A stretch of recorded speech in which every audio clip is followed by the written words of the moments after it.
आज कॉन्फ्रेंस बुलाई है आपने, क्या उद्देश्य है? देखिए, जिस प्रकार से जैसे से देश के अंदर आम चुनाव आगे बढ़ रहे हैं, हमारे लोकसभा चुनाव के चरण जिस प्रकार से आगे बढ़ते आ रहे हैं, कांग्रेस की हताशा और उनके नेताओं के जो विवादास्पद बयान हैं वो लगातार हम सबके सामने आ रहे हैं। ये कोई नई बात नहीं है। इतिहास इस बात का गवाह रहा है कि कांग्रेस ने इस देश के आज़ादी के समय से, और जब इस देश का विभाजन हुआ तो निश्चित रूप से उसके पीछे कहीं न कहीं जाति और धर्म के आधार पर जो विभाजन करने की नीति कांग्रेस की रही। जिस प्रकार से फूट डालो राज करो की नीति कांग्रेस ने शुरू से अपनाई है, हमको ध्यान में आता है कि कल ओवरसीज कांग्रेस के अध्यक्ष सैम पित्रोदा, जो कि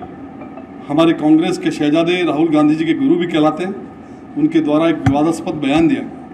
और वो विवादास्पद बयान इस प्रकार का था, उन्होंने कहा कि जाति और रंग नस्ल भेद के आधार पर इस देश को विभाजन करने की उन्होंने संज्ञा दी। उनके अपने बयान में जिस प्रकार से उन्होंने कहा कि इस देश के जो पूर्वोत्तर क्षेत्र के लोग हैं वो चीनियों के समान लगते हैं, इस देश के जो दक्षिण क्षेत्र के रहने वाले लोग हैं वो अफ्रीका के लोग की तरह नजर आते हैं, इस देश के जो पश्चिम क्षेत्र के लोग हैं वो अरब देशों के लोगों के समान नजर आते हैं, और इस देश के जो मध्य भारत के लोग हैं वो अंग्रेजों के समान नजर आते हैं। इस प्रकार का एक बहुत ही विवादास्पद बयान उन्होंने दिया। और निश्चित रूप से इस देश को, जो कि विविधताओं में भरा हुआ और विविधताओं में अनेकताओं के बीच में एकता का संदेश देने वाला जो देश, हमारी जाति, हमारी भाषा, हमारी संस्कृति अलग अलग क्षेत्रों की अलग अलग हो सकती है,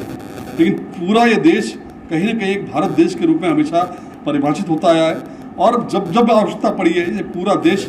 एक नज़र आया है, चाहे वो आज़ादी के स्वतंत्रता संग्राम का समय हो या देश में जब भी आपदा पड़ी हो, ये देश पूरा एक नज़र आया है। उस देश को इस प्रकार का बयान दे करके, और जिस प्रकार से देश के अंदर समाज को विभक्त करने का काम या क्षेत्रीय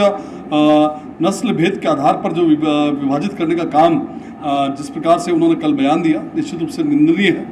घोर निंदा इसके उनके इस बयान की जाती है। और जिस प्रकार से ये ठीक उसी प्रकार की बात है कि जब प्रधानमंत्री नरेंद्र मोदी जी ने हमारी सम्मानीय राष्ट्रपति द्रौपदी मुर्मू जी को जब राष्ट्रपति बनाने का निर्णय लिया, तब भी कांग्रेस ने इसका विरोध किया। और वो कल सैम पित्रोदा के इस बयान से स्पष्ट रूप से इस बात का नज़र आता है कि उस समय जो उनका विरोध करने का जो कारण है, कहीं न कहीं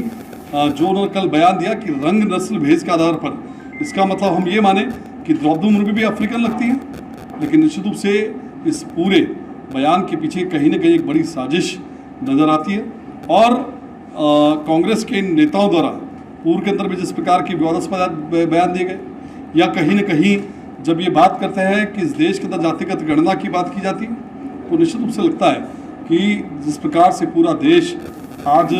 धर्म संस्कृति के नाम पर और अपनी राष्ट्रीयता के नाम पर जब एक हो रहा है, तो उसे किस प्रकार से विभाजित किया जाए, उसमें किस प्रकार से फूट डाली जाए, इसका प्रयास लगातार कांग्रेस कर रही है। और चूंकि इस आम चुनाव के अंदर जैसे जैसे आम चुनाव आगे बढ़ रहा है, स्पष्ट रूप से उनकी हताशा इस प्रकार के बयानों में नजर आती है कि उनके हार का अंदेशा बिल्कुल उनको स्पष्ट नजर आता है। और इस प्रकार के बयान देकर के वे इस पूरे देश के अंदर कहीं न कहीं एक अशांति, असंतोष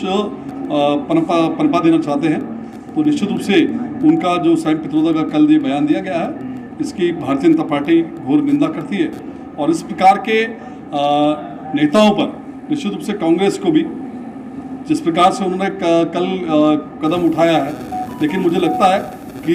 इस प्रकार के जो भी बयान देने वाले पूर्ववर्ती जो कांग्रेस के नेता हैं, उन पर भी